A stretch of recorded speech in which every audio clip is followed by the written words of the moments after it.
अब मेरे पास बहुत ही क्विक क्वेश्चंस है जो यूजर्स क्वेश्चन है उनको लेना भी ज़रूरी है। I won't take much of your time. इसमें प्रीति पटेल है राजगीर से, उन्होंने पूछा है कि आप अभी काफ़ी ज़्यादा ग्राउंड पर काम कर रही हैं, मुद्दों की समझ आपको काफ़ी अच्छी हो गई है, क्या अगर आप ऑपोजिशन में भी आती हैं, अगर फ़र्ज़ करिए सरकार नहीं बनती है, तो ऑपोजिशन में भी होकर कंस्ट्रक्टिव ऑपोजिशन की का रोल निभाएंगी और उन्हीं मुद्दों पर लगातार काम करते रहेंगी? ये एक गलत स्पेकुलेशन था कि मुझे मुद्दों की पहले से जानकारी नहीं थी।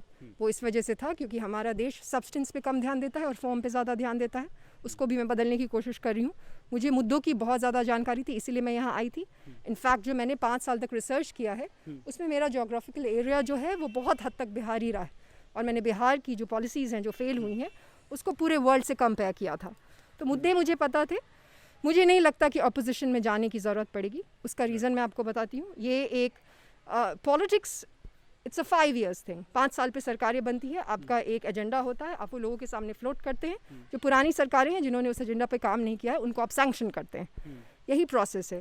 ये पॉलिटिक्स ऐसी कोई चीज़ नहीं है कि आपको कहीं पे बैठ जाना है and then you have to grow old, और फिर बूढ़े होने के बाद अब इट्स अ प्रोफेशनल जॉब। तो पहले के लोगों ने काम नहीं किया है, उनको इस बार सैंक्शन करेंगे लोग, और फिर मुझे वो मैंडेट देंगे कि आप जाइए और ये सारी चीज़ें 5 साल के लिए करिए। इसको प्रोफेशनली करने की ज़रूरत है दैन थिंकिंग कि अच्छा ये तो पुराने लोग हैं वहाँ बैठे हैं, अभी बहुत टाइम लगेगा। I don't think I will be in opposition. हम सरकार फॉर्म करेंगे और सारी चीज़ें बदलेंगे। वाईके यूज़र अरसलान ने पूछा है कि उम्मीदें हैं आपसे, और किसी का भी कोई भी धर्म हो उससे किसी को आपत्ति नहीं है, बट आपके 2 इंटरव्यूज़ देखे, आपने कहा कि मैं हिंदू हूँ, क्या उसमें कोई ख़ास मैसेज है आइडेंटिटी पॉलिटिक्स का? नहीं, बिल्कुल दिस इज़ एब्सर्ड। नहीं, ये शायद इस वजह से भी मैंने कहा क्योंकि मुझ पे बहुत सारे एलिगेशंस अभी हाल फिलहाल में लगाए गए हैं कि मैं हिंदू विरोधी हूँ, तो probably because of that I said it. लेकिन ऐसा नहीं है। उसके साथ मैंने एक बहुत इंपॉर्टेंट बात ये कही थी जो मैं रिपीट करूँगी कि मैं हर धर्म को और हर जाति को बहुत ही सम्मान करती हूँ, और मैं एक रिक्वेस्ट करूँगी जनता से, इंडिया की, जब मैं धर्म के बारे में कभी बात नहीं कर रही, जब मैं जाति के बारे में कभी बात नहीं कर रही, तो आप क्यों फोर्स कर रहे हैं उसके बारे में बात करने के लिए? I have never talked about जाति धर्म। People keep on asking me these questions. मैं रिक्वेस्ट करती हूँ सबसे कि हम पॉलिसीज़ की बातें करते हैं, हम जाति धर्म के बारे में बात करना फॉर गॉड्स सेक आप बंद करते हैं। मैंने ये तो आपको अभी भी बोला है कि मेरे सभी जाति और धर्म के दोस्त हैं। अगर आज मुझे कोई भी दिक्कत होगी वो मेरे सामने आ जाएंगे लड़ने के लिए। मैं कोई हिंट नहीं दे रही। मैं हर जाति और हर धर्म का बहुत सम्मान करती हूँ, बहुत दिल से सम्मान करती हूँ। मैं सिर्फ एक पॉलिसी मेकर हूँ। मुझे पॉलिसीज़ बनाने से मतलब है। प्लूरल्स का मतलब ही होता है डिफरेंट इंटरेस्ट्स को exist together. It is not singular plural, it's a political philosophy pluralism, जिसका वो मतलब ही होता है कि एक सेंटर ऑफ पावर से ज़्यादा सेंटर ऑफ पावर्स होने चाहिए। तो उतनी सी बात है। प्लूरल का अपना एजेंडा है। मैं रिक्वेस्ट करूँगी कि हमें जाति और धर्म के उसमें ना खींचे और आगे बढ़ें पूरा देश, और इन चीज़ों के बारे में बात Unless you say it shouldn't be speculated, तो वो होना चाहिए। एक सवाल बशार का फिर से है कि क्या प्रजातंत्र में फॉर्मल एजुकेशन, क्योंकि आप बार बार बोलती हैं कि पढ़े लिखे नेता नहीं है, एंड यू कीप सेइंग कि you keep talking about your degree, तो क्या प्रजातंत्र में फॉर्मल एजुकेशन लीडरशिप का क्राइटेरिया होना चाहिए, खासकर उस राज्य में जहां एक्सेस टू एजुकेशन इतनी बड़ी समस्या है? ये इंटायरली करेक्ट नहीं है। मैंने कभी नहीं बोला है कि सिर्फ एजुकेशन होना चाहिए। मैंने 3 चीज़ें बोली थी, जिसमें सबसे 3rd नंबर पे एजुकेशन था, और एजुकेशन भी नहीं, उसमें मैंने बोला था स्पेशलाइज्ड नॉलेज होनी चाहिए पब्लिक पॉलिसी की या उनसे रिलेटेड डिसिप्लिन्स की। 2nd नंबर पे जो मैंने चीज़ बोली थी वो था कमिटमेंट टू ड्यूटी होनी चाहिए। इंसान को कमिटेड होना चाहिए कि मुझे बदलाव करना है। और जो पहली चीज़ मैंने बोली थी वो थी कि नियत होना चाहिए। उसका एक नैतिकता उसकी होनी चाहिए। 1st, 2nd and 3rd was educational qualification.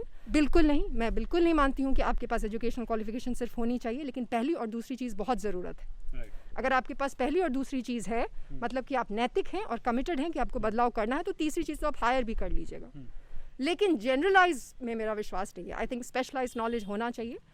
और मुझे बार बार अनफॉर्चुनेटली इस वजह से बोलना पड़ता है क्योंकि मुझसे बार बार वो मैंने बोला ना अभी, लाउड होने की ज़रूरत है, क्योंकि मुझसे ऐसे प्रश्न पूछे जाते हैं जो पूछने की ज़रूरत ही नहीं होनी चाहिए, और शायद इस वजह से मुझे बोलना पड़ता है। बट कभी भी मैंने सिर्फ ये नहीं बोला है। और हाँ, मैं ये मानती हूँ कि थोड़ा एजुकेशन को वैल्यू करने की हमारे देश में ज़रूरत है, क्योंकि उसकी वैल्यू ख़त्म हो गई। अनफॉर्चुनेटली इसको ज्ञान की धरती कहते हैं, लैंड ऑफ एनलाइटनमेंट, बट यहाँ पे एजुकेशन की वैल्यू ख़त्म हो गई है. उसके लिए भी बहुत हद तक दोष है जो हमारा सिस्टम चला. आप एजुकेशन की कैसी हालत है वो देख लीजिए. और इस वक्त जो चीज़ें दुरुस्त करने की ज़रूरत है उसमें एक ऐसा व्यक्ति चाहिए जिसमें वो तीनों चीज़ें बराबरी से हों. The first one, second one and third one. हम अभी उस पड़ाव पे खड़े हैं जहाँ हमें रीबिल्ड करना पड़ेगा बिहार, और वो बहुत ही मैसिव काम होने वाला है. तो इसीलिए वो तीनों चीज़ें होंगी. बाकी मेरी जहाँ तक पार्टी है उसमें बिल्कुल ही ऐसे लोग भी हैं जो कि इलेक्शन लड़ने वाले हैं, जिसका मैंने कैंडिडेट ऑलरेडी डिक्लेयर कर दिया है, जो असली ग्रास रूट्स के आदमी. सिद्धार्थ हैं, पटना से सवाल पूछ रहे हैं कि प्रो चॉइस पार्टी में आपको मानता हूँ, अल्कोहल बैन पर आपका क्या स्टैंड है? इसका मैं बहुत ही आपको ऑब्जेक्टिव आंसर दूंगी. इसमें आई होप कि कोई सब्जेक्टिव चीज़ नहीं पड़े कि मैं क्या सोचती हूँ पीना सही है या गलत है. As a policy make I answer you this. Prohibition पूरे वर्ल्ड में फेल्ड है. Prohibition as a public policy, बाहर के लोग सुनते भी हैं, दे लाफ कि 2020 में प्रोहिबिशन कैसे किया, क्योंकि ये सारे एक्सपेरिमेंट्स पहले ही हो गए थे, अमेरिका में भी हुआ था और ये फेल हो गया. क्योंकि प्रोहिबिशन को आप कंट्रोल नहीं कर सकते. बिहार में कहीं भी प्रोहिबिशन नहीं है. मैं कहीं भी जाती हूँ, वो लोग मुझे कहते हैं कि दारू मिल ही रहा है, लोग पी ही रहे हैं और महंगा हो गया है, और अब तो घर पे आके दे जाते हैं. एज अ पॉलिसी उसको रेगुलेट करने की ज़रूरत है. Prohibition is a failed policy, उसको हटाएंगे, अल्कोहल को रेगुलेट करेंगे, और जो भी हम उसका जो भी रेवेन्यू आएगा उस रेवेन्यू को हम, अगर विमेन एम्पावरमेंट से रिलेटेड चीज़ें हैं तो उसकी तरफ टर्न करेंगे.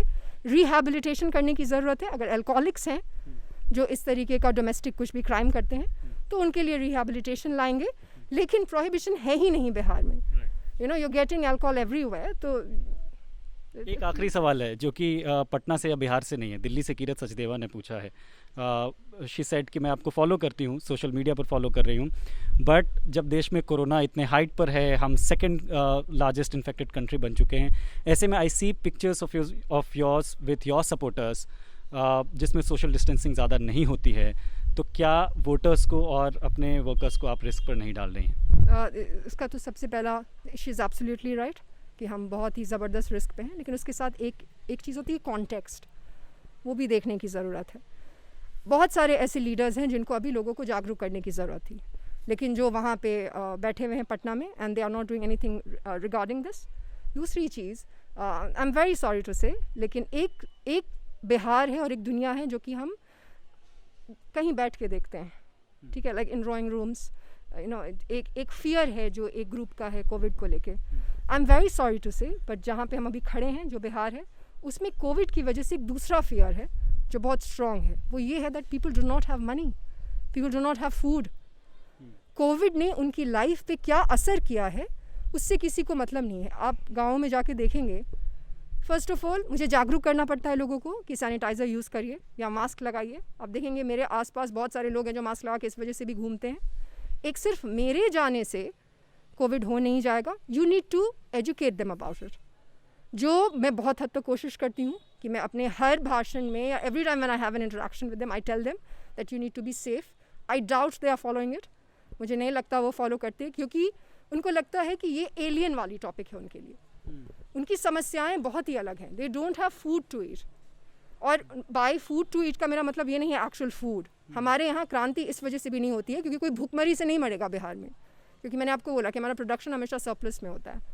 हमारे यहाँ जो किसान हैं, सब किसान हैं, तो सब उगा सकते हैं, सब खा सकते हैं, खाने की कभी दिक्कत नहीं होती है. बट सिर्फ खाना ही सब कुछ नहीं होता.